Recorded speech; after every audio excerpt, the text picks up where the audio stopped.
Welcome back. In case you're just joining us, it's time for a conversation right now. Tunde Lemo, the former Deputy Governor of Operations at the Central Bank of Nigeria, is joining me right now for us to take a look at the economy. Welcome to you, sir, and good morning.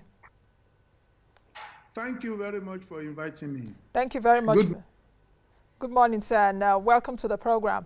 Now, let's get started. As a former Deputy Governor at the Apex Bank, what's your perspective on the Nigerian economic dynamics amid COVID-19 right now? I haven't spoken to you in a very long time, so I would like to know what your views are right now concerning the economy amid COVID-19.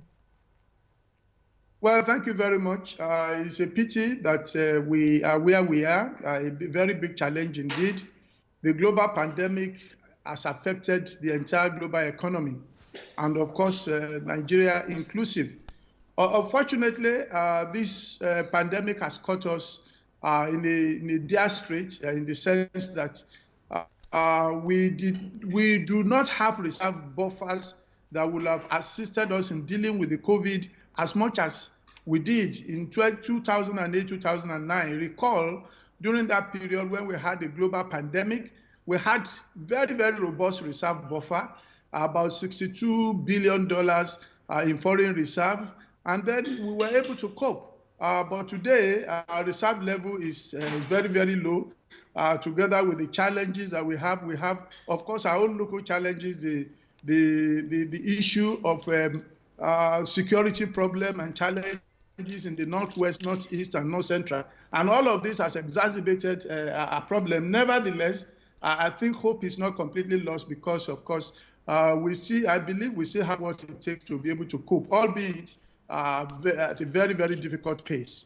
You know, at what point, because from your own observation, and I remember very vividly too, when you were there at the CBN and you've just talked about it, that we had about over 60 billion in reserves, talking about buffers. So that was why perhaps we didn't feel as much as we should feel during even the 2008, 2009 global recession. What changed from that time till now? What drastically changed?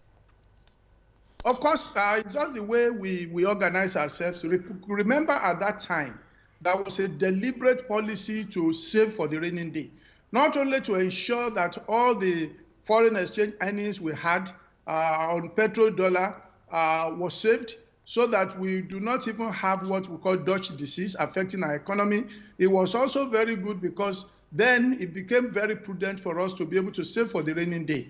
Unfortunately, our constitution did not give that opportunity. Remember the basic principle of fiscal federalism, an idea whereby it is ingrained in our constitution that all revenue earnings will be shared to the 3 tiers of government. And so all the activities, all the efforts then of the Okonjo-Iweala-led economic team was to galvanize support from the subnationals, the state government, and ensure that there was oil price fiscal rule, a very strict oil price fiscal rule, which then meant that if the budget contained $50 a barrel fiscal provision, anything above that was saved up. And that permitted us to ratchet up our reserve at a very, very fast pace.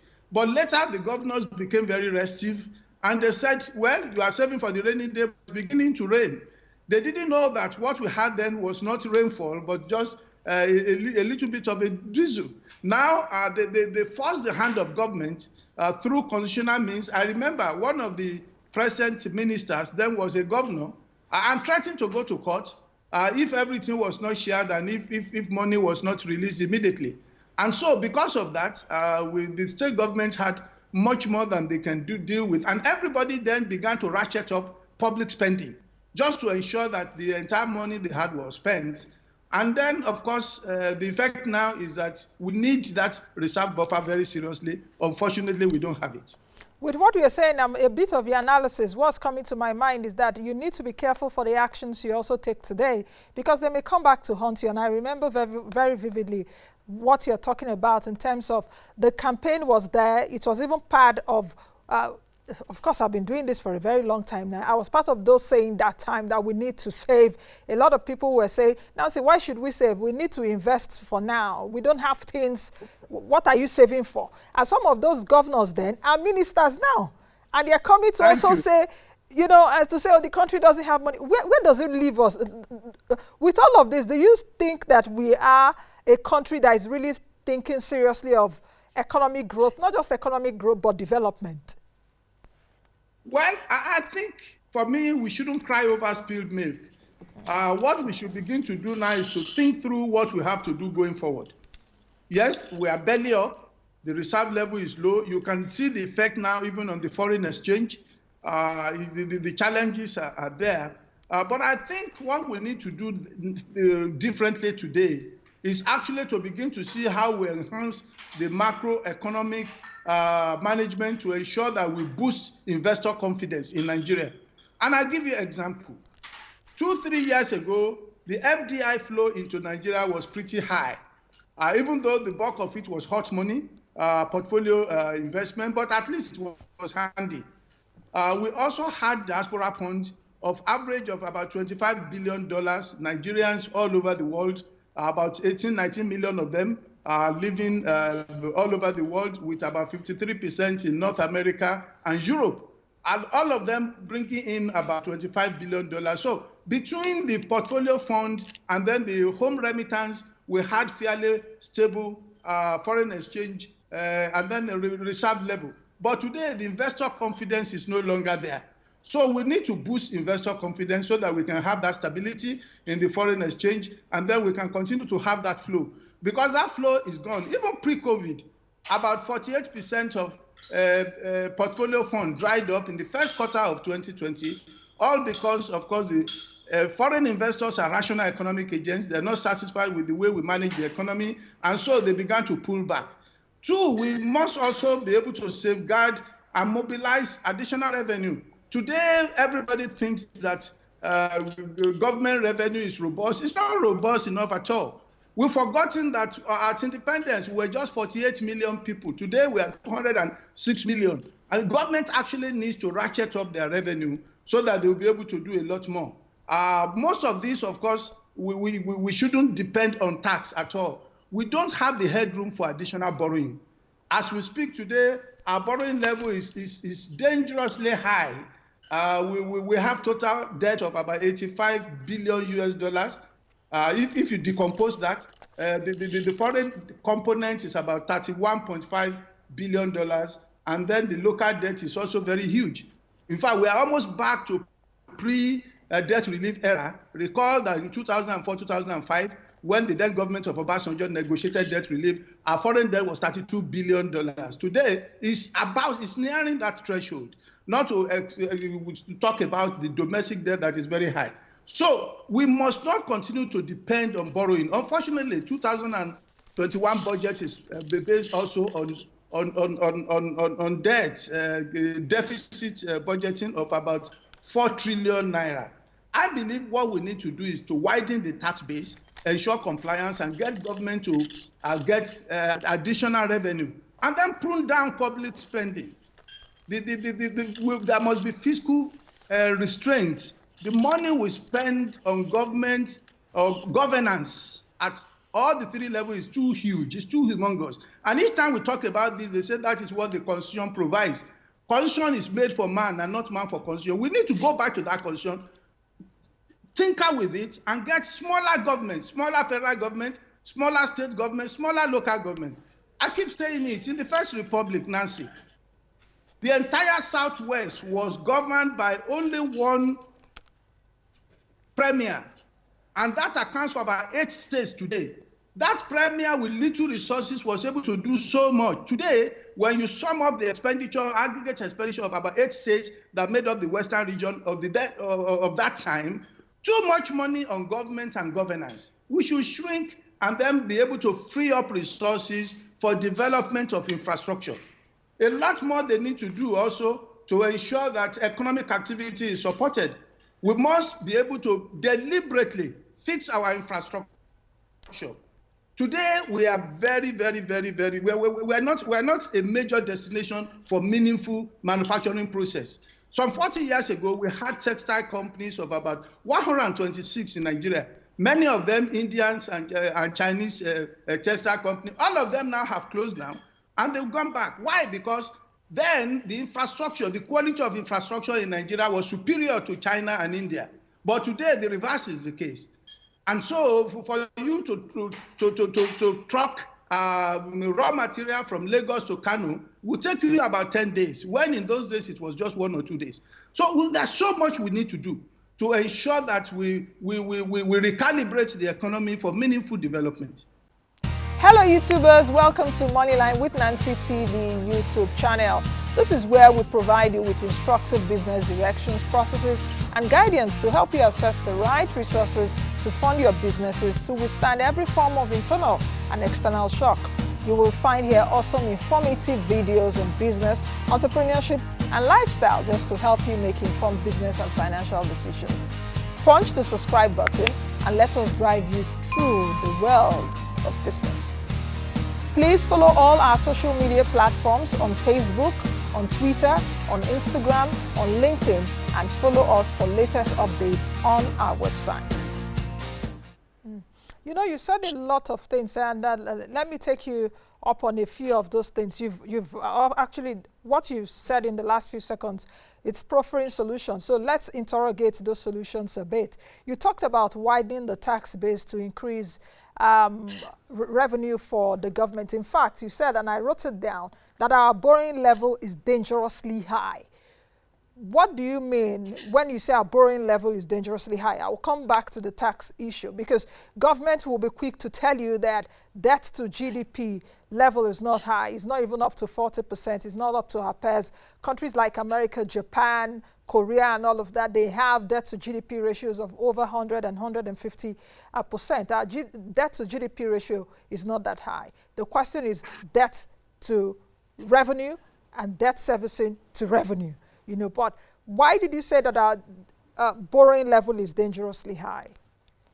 Nobody today talks about debt to GDP, Nancy. Nobody talks about debt to GDP. Now, let's go to our GDP, decompose our GDP. The bulk of what we call our GDP is not taxable. The biggest component of our GDP today is agriculture. How many people can you tax in agriculture? Is it the peasant farmer that is unable to feed himself and so on and so forth? It is better to begin to look at debt service to revenue. And our debt service to revenue is about 72% now. In other words, 72 kobo of every 1 naira government revenue goes into debt service. That is very high. We should not compare apple with orange. If you compare us with the US, virtually every component of their GDP is taxable. There are economic players who are well-to-do and who can pay taxes. But in Nigeria, where poverty level is so high, how many people can you tax? And so it is the revenue that mirrors how much you borrow. Nobody talks about your GDP, because a significant portion of that GDP you cannot tax. And when you look at it today, we are, if we are not careful and we continue at this trajectory, we may become bankrupt in the near future, God forbid. Now, that takes me to what you actually said earlier about widening the tax base. From your explanation now, that most of the component, or if you take a look at, we have services and agriculture as the topmost of our GDP basket. So if you take a look at that, and with what you said, that most of our GDP is not taxable. Is it the agricultural people or the farmers you go and tax? So where is the widening base going to come from? What base are we widening for? Who are those going to be paying tax? Will they be burdening a lot of poor people? When I talk about widening tax base, you mentioned it. Services, for instance. Not everybody in services sector are poor. In fact, there are so many people who are very, very capable of paying tax in service sector. And many of them are not being taxed. Today, how many Nigerians are paying tax? How many? It's only those who are organized and those who are compliant. The compliance level in Nigeria is very, very low. Tax compliance level. If you benchmark us to say Ghana and other places, the tax people will tell you that our tax compliance is very poor. In fact, by ensuring that the right people are in the tax bracket, you can actually double your tax revenue. And that's very, very, very, very, very, very important to ensure that every Nigerian that is economically able to pay tax is made to pay tax and is compelled to pay tax. When you do that, you don't even need to increase tax rates. All you need to do is to ensure you put as many more as possible in the tax bracket. And that's really what I'm talking about. Okay, Mr. Lemo, let me take you up on this a bit in terms of, let me take you up a bit in terms of, I've also heard from some schools of thought that for developing countries such as Nigeria, there's, you can't really do much with taxes because you continue to impoverish poor people, you continue to impoverish people that are still, we're still talking about minimum wage. Other countries have gone beyond minimum wage to living wage, for example. That we can't really do much with taxes in terms of we shouldn't lay the heavy burden of taxes on our people. We shouldn't compare, just like you said, apple and oranges. We shouldn't compare what is working in the US with what is happening in Africa. For example, can we create a model in Nigeria that can work? The tax structure that we have is robust enough.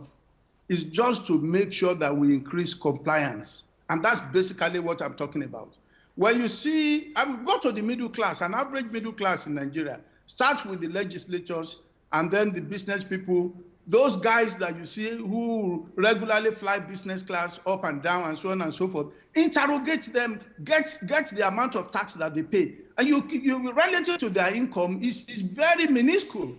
And that's basically what I'm talking about. Now, structure a progressive tax structure. Progressive tax structure means that the poor pay less and the rich pay more. That's basically what I'm talking about. I mean, I'm not talking about increasing incidence of tax on those who cannot pay. No. In fact, you can even have a structure that ensures that those people pay even much less than they are paying now, but you get the middle class and the upper middle and the upper class to pay so much.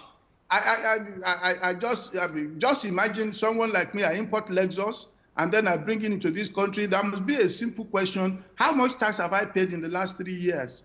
And if all I do is to pay 15,000, 25,000, 100,000, definitely it is very clear that I'm not declaring my entire income. If I'm rich enough to ride Lexus, if I'm rich enough to pay 2 million for business class to London and back, and yet I fly 4 times a year, and at the end of the day, my tax is just 200,000, definitely something is wrong. If you apply that across board, you'll be shocked that Nigerians actually don't pay tax. Nigerians don't pay taxes. If you take a look at that, how about those that pay taxes? Do they actually pay the fair taxes? Do they pay the real taxes that they are supposed to pay? Or they also go behind to, to pay lesser taxes? The other issue also will be those that are compliant. Isn't the tax authority also burdening them in terms of, different tax, apart from the finance bill that was just signed by Mr. President and all of that? You see that there's still a whole lot of burden on even those that are compliant with tax payment. You have just said the same thing I said in another way. You are very, very right. You are right, because when the taxman understands that there are only a few places where he can get tax, then he heaps much more burden on those few ones instead of chasing the ones that are not really compliant. That's basically what I was saying, that there must be mechanism that ensures that everybody pays tax so as to reduce the burden on the few compliant ones that are overburdened. Now, let's take a look at another area which you brought up, which is about investors' confidence. What would increase investors' confidence? Because if you take a look at the last few years, investors' confidence in our country hasn't been that high. FDI into the country has reduced significantly. You see countries like Ghana, Rwanda, countries like South Africa, Kenya, attracting foreign direct investment. More than Nigeria, that is the biggest economy on the African continent. What do you think we should be doing right now to attract investors, even amid COVID-19? Thank you very much. In fact, I told someone that COVID-19 actually should have been an opportunity for Nigeria to actually gain a lot more patronage into our economy. And what do I mean by that? Let me start with that. COVID has opened the eyes of many economic agents all over the world that the supply chain must be diversified so that everybody does not depend on China supplying raw materials and so on and so forth and semi-finished goods. And the implication of that is that a lot of them are going to be looking in other areas for their supply chain. Nigeria really is strategically located. Today, Europe should be depending more on Nigeria than Asia because it's, to traffic or to transport goods from Europe to Nigeria is shorter. Yes, I can hear you. Okay, to transport goods from Nigeria to other parts of Europe is much shorter than moving all the way from China. But unfortunately, because of all the issues you talk about, investors' confidence, we're not having that advantage. And what do I mean by investor confidence? First and foremost, we must ensure that we have stable macroeconomic environment. When investors come into Nigeria and they bring their money, at the time they want to go back, their money should not be trapped. So, which means that foreign exchange policy must be liberal and must ensure that, of course, people can move their money at the time they choose to do so. We must also ensure that all the existing foreign forex restriction is liberalized to ensure free flow of money. We must also be able to coordinate very well fiscal policy, trade policy, and monetary policy. Today, sometimes you see one moving off target of the other. If that is well coordinated, then of course we will be able to have more stable macroeconomic environment. What about ease of doing business? We were celebrating the fact that we moved about 15 notches between the last few years and now to about 131 out of 190 countries. Is that where we should be? When even our neighboring Togo is superior to us, is better than us. Not to talk of Ghana, not to talk of Botswana, Kenya, South Africa, and so on and so forth. So if I know the team led by the Vice President has started to do something about it, but we need to race against time. We need to do much more so that at least if we can improve on ease of doing business from 131 and we become like number 40 in the world, just like if we can match what Rwanda is doing today, and there will be number one investment destination, given the size of Nigeria and resource endowment.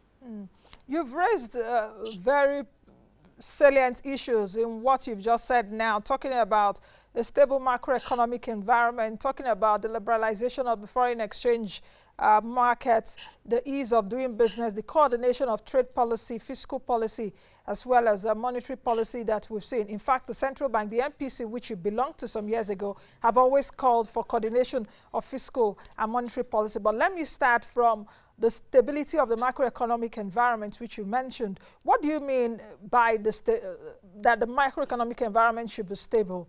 What we have now, isn't it stable? Well, let me start with inflation numbers. Today, inflation is 12–13%. And then, of course, you know what the exchange rate is today, and you know what it was last year. And then what about the interest rate? The depositors are getting 1 to 2% interest now on their deposits when inflation is 12–13%. So there's significant negative real interest rates. In other words, an average depositor loses by value 10% of deposits year on year if the rate continues like this. This really cannot help resource mobilization. It's only very, very few people who don't have any other choice that will keep money in savings. Because by so doing, you are losing 10% of value when inflation rate is 13%. I think we've struggled so much to ensure we rein in inflation, but it's become a monster that we cannot tame. And that is a major source of unstable macroeconomic environment. Look at even employment. Today, most of our youth are unemployed. If you look at the number of youths between in the last 5 years or so, about 2/3 of Nigerians that come into labor market are not having any job.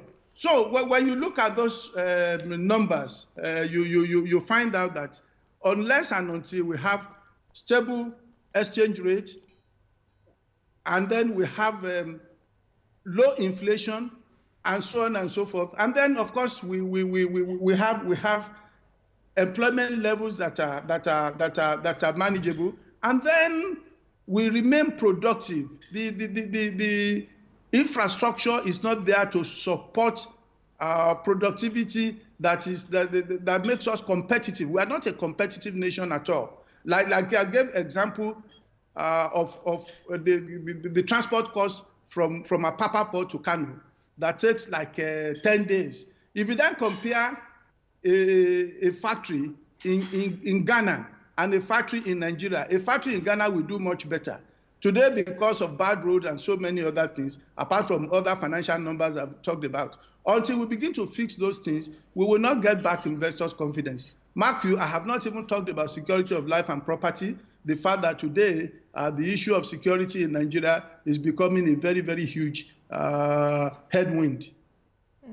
You know, you've touched on so many things, and I've been trying to catch up, because when we, you know, dissect and deconstruct some of those things which you've talked about in terms of what we need to do, it creates, there are a lot of problems on their own that even need itemized solutions, one, A, B, C, D, and all of that. If you take a look at what is happening right now, you did also mention that we need to increase our production capacity, which we do not have right now. As a former official at the Central Bank of Nigeria, and I remember that even during the Emir Sanusi, Muhammad Sanusi II now, initiatives that are being continued right now at the bank started even at that time in terms of some developmental initiatives like NISO and all of that. Do you think that we are on the right trajectory in terms of opening up the production base of the country? We definitely have started. It's just that we are moving at a relatively slow pace. Let me begin with what we have done correctly. The fact that today we are trying to ensure that we are self-sufficient in agriculture, particularly food production, is a major step forward. It's a major step forward because a country as big as ours that depends solely on importation for basic food is not good for us. Two, I believe that we are also doing well relatively when you look at the area of NISA and then support that we give to agriculture and all the other things. But we need to do a lot more than that. I'm glad that government is already trying to take resources away from those areas where they are having a lot of waste to areas where they are mostly needed, which is why I support the withdrawal of subsidy on petroleum and then withdrawal of subsidy on power. Until we do that, we will not be able to free up resources into those areas. It is when we free up resources into those areas and then we do a lot more to ensure that the small and medium scale enterprises can cope. And they can cope if there is infrastructure. If there is power that is regular, definitely SMEs will cope better. I'm also glad that they now have access to credit at very, very reasonable rates, and then all the things that are making activities in those areas risky are being de-risked. So those elements are good, but we need to do a lot more. It is not just throwing money at these sectors, but making sure that the environment under which they operate are very, very friendly. But we also need to look at our trade policies. And I'll give you an example. Look at the printing industry, for instance. The printing industry in Nigeria is more than a 1 trillion naira industry. And today we have facilities that should ensure that printing activities in Nigeria they are so much there to support every sector of the economy. But what do we see? A lot of things are still being printed abroad. And to print abroad is cheaper than in Nigeria. Why? Because every printed material is duty-free because it's printed material. But if you print in Nigeria, the paper that you bring in attracts 25% duty. So you are actually punishing local printers at the expense of the jobs that they create and so on and so forth, while you are subsidizing foreign printers, providing employment for foreigners for the Nigerian market. So there's a lot more that should happen, which is why I talk about coordination. The tax people, the fiscal authorities should sit down with monetary authorities and then trade policy. Let's synchronize everything such that we make production more meaningful, we encourage SMEs, and we remove all the rigidities, all the unfriendly policies that impede rapid growth and development in those sectors. I like that you brought up this issue of this printing industry, because I had complaints just even before the pandemic. There were a couple of printers that met me and said, Nancy, aren't you seeing what is happening in our industry, that we're seeing a lot of foreigners, even right now in Nigeria, in that industry, and that is really hampering, destroying our businesses. That was, I think, before the pandemic. So it's very instructive that you brought that out, and the need for harmonization of all the policies that we have, both fiscal, monetary, and trade policy. Let's take a look at the issue of, you've talked about infrastructure. What kind of model should we adopt to to fix this infrastructural problem? Because are we talking of social infrastructure? Are we also talking about what infrastructure should be commercial? What kind of model? The Central Bank of Nigeria, which you were part of some years ago, you've retired from the CBN, is adopting with the Nigerian private sector what they call Nigeria Infraco to boost the infrastructure base of the country. What kind of model do you think we should adopt? Thank you. The infrastructure deficit in Nigeria is so huge that we cannot depend on government budgets to fix infrastructure. And you said it. We need to decouple. We need to find those social infrastructure that government should continue to invest in, because, of course, you cannot attract global capital to most of it. So you have to depend on government to continue to do that. Rural roads, and so on and so forth. Even rural electricity, these are all social infrastructure.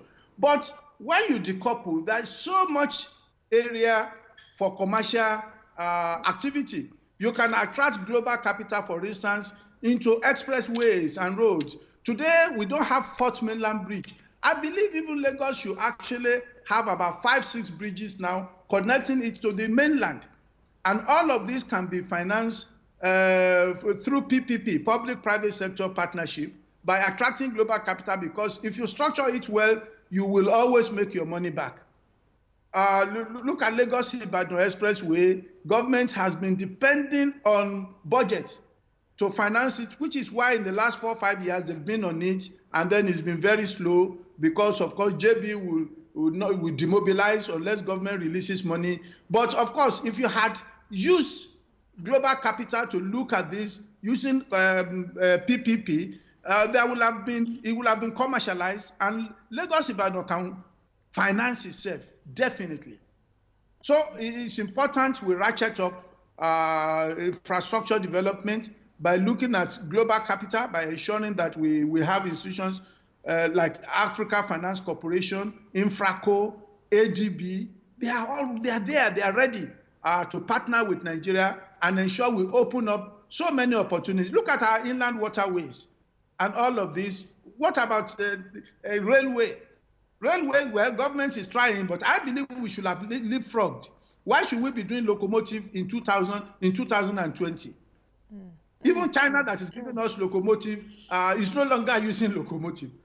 We should have leapfrogged, and we should have gotten state-of-the-art rail line that ensures that you can move from Lagos to Abuja and travel within 3 hours. After all, you do that from London to Paris in 2 hours, 40 minutes. Why can't the same happen between Lagos and Abuja? And then you see how that will have a multiplier effect on economic growth and development. All of this you can't do through government budget, but you can free it up by getting global players to partner with you on that. You know, the center of this all is money, and the government will say they are constrained. But how much of global capital, especially from these corporations that you've spoken about, would come into the country? Because those global corporations, or the global capital too, is not that much, especially in this period of COVID-19. Well, if it makes economic sense, all they'll do is they sit down with you, you map out what you want them to do, they crunch figures. If it makes economic sense, they will do it. I used to be on the board of AFC, and I know so many infrastructure programs that have been financed outside of Nigeria that made sense. And if it made sense in Cote d'Ivoire, if it made sense in Congo, it definitely will make better sense in Nigeria. All we need to do is actually sit down and do a proper feasibility study, and then you get them going. So what do you think that is lacking? Is it that of critical thinking, or that of leadership, or that of lack of funds, or that of what else again, cohesion amongst us as Nigerians, and perhaps the leaders that are leading us, especially on the economic front, getting these things done? It's actually thinking outside the box, thinking outside the box. You see, Brazil was in this particular situation some 20, 25 years ago. Under the president, one of their president, Lula, he came up with public-private sector development, and then so many of the infrastructure that Brazil is enjoying today happened under him.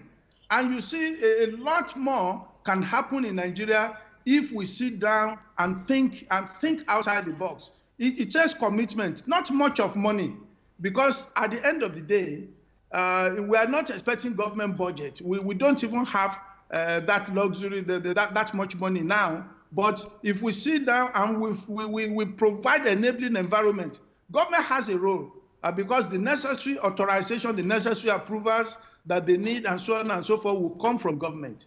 So if there's unity of purpose, definitely this will happen. And then we will remove administrative red tapeism.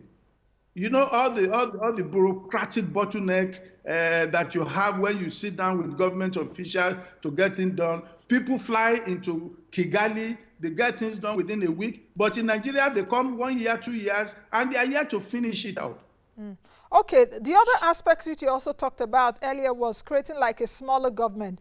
Don't you think that the foundation of all these things that you've been talking about in the last few minutes is also anchored on how the Nigerian economy and how the Nigerian state should work? There's been clamor in the last few days about restructuring Nigeria. I don't want to go into all of that because it seems a big political, but has an economic dimension to it, which I want to look at now, in terms of how do we restructure this economy to work so that perhaps we can have a viable government, we can have government that is really for the people and provide, you know, things that the people need. Very simple. You see, what we did, which is very laughable in Nigeria, is that we say, oh, presidential system of government, let's look at US, and then we replicate what is working. We've forgotten that the size of US economy is such that even California state alone, if it were to be an independent country, would be like 7th, 8th largest economy in the world.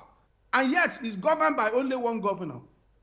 When he drives around, his convoy is just 3 cars. But in Nigeria, you have the almighty federal government, you have 37 state governments. All of us put together, we are not 1/5 of Californian economy. So what am I talking about? Let's tinker with our constitution. We don't need 36 states. We don't need bicameral legislature. Let us come and fuse all these states that are unviable into maybe 5, 6, 7, 8 administrative units. And let's trim down the number of commissioners and so on and so forth, and free up resources so that we use them for social infrastructure. Okay, finally, as we move towards the end of the program, Nigeria and indeed the whole world is battling COVID-19 pandemic. How do you think that we have fared in handling this crisis? That's the A part of the question. The B part of the question is the National Economic Sustainability Plan that was launched, that will be for 1 year, which we have started, 2.3 trillion naira. Do you think that that is sufficient to get us out of an impending or, you know, an upcoming recession? The economy is already in a contraction. Do you think it will deliver us from the wilderness into the promised land? I will start from the second question. The initiative of government is good. 2.3 trillion COVID palliative or whatever, but it's very, very small compared to the damage to our economy. Our GDP was around 450 billion US dollars, and global pandemic meant that the GDP growth, we had negative growth of about 6.1% in the second quarter. So if you compute that, we lost about 10 billion, and yet government is throwing 2.3 billion at it. So it's very small, but at least it's something. It's something. I think government needs to do more so that we can be able to have, we can be able to grow back our GDP, particularly the vulnerable people. They need to do a lot more than they're doing. That is my view. My view is that it's good, but it's not enough. But let's talk about how we have done about pandemic. We should just thank God in Nigeria that God has been so gracious to us. We have not done much for the result that we have seen. My belief, I'm not an expert in the medical field, but I believe all over Africa, because it's a malaria endemic environment, with all the issues around tuberculosis and malaria, typhoid, all those things that we've been through in the last 40, 50 years have indirectly prepared us to be more resilient when it comes to COVID, and which is what we are seeing, Because if you look at testing, Nigeria up to date has not tested more than 500,000 people. We are over 200 million Nigerians. Even South Africa has tested 10 times more in relative terms. Ghana has tested much more. Today, we are banding numbers that are very low, but it is because we are not doing enough testing. If we are doing enough testing, we probably will have realized that it's a lot worse than that. But let's thank God that in Africa generally, God has been so good to us. Given what has happened in the last 50 to 100 years, we probably have gotten some herd immunity that prepared us better for the pandemic. But we shouldn't be clapping for ourselves at all. We should just thank God for his grace. We shouldn't be clapping for ourselves at all. It's not time for applause yet. Finally, I know I said finally earlier, with all what you've said, and perhaps as you've just talked about, that government is trying with this 2.3 trillion naira, but it's not sufficient. How do you think that will be built back better? Let me borrow Joe Biden's campaign slogan in the US, build back better. So how do you think that we will build back better? Because it applies to Nigeria. In fact, did we even have good foundations in the first place? But we need to build back better according to Joe Biden. Well, like I said, I mentioned about 3-4 things before. Let me reiterate it. Summary. We must do things that support economic activities and providing relief for poor and vulnerable in our community. So the COVID thing, the government initiative, we should do a lot more and make sure that the economic activities at that basic level is galvanized to ensure that we ratchet up productive activities at that basic level. We should reprioritize public spending to protect critical development expenditure. All the resources that we are freeing up from subsidy in electricity and subsidy in fuel should be put into social infrastructure. Let's develop social infrastructure, make our hospitals work, put money in our schools, and ensure that at least the human development indices are improved upon. We should, of course, safeguard and mobilize revenue. Let's look at the tax area and be able to do a lot more. There's a lot more we can do on petroleum industry. We haven't had enough time to do that. There must be a lot more transparency. The petroleum industry bill is long outstanding. And of course, enhancement of macroeconomic environment. When we put all those things together, we should be able to build better in future, if I may borrow your words. Yes. I purposely asked that question so that you can itemize perhaps everything that you have down. Thank you very much, Mr. Lemo, for joining me today. Thank you very much for speaking with us. It's my pleasure. Thank you for inviting me. Thank you. All right, I've been speaking with Tunde Lemo, the former Deputy Governor Operations at the Central Bank of Nigeria. This is where we end the program. I will see you all again. Don't forget to be safe. I am Nnaji. Bye now. Thank you for watching our video. Please hit the subscribe button below, turn on post notification to follow all our updates.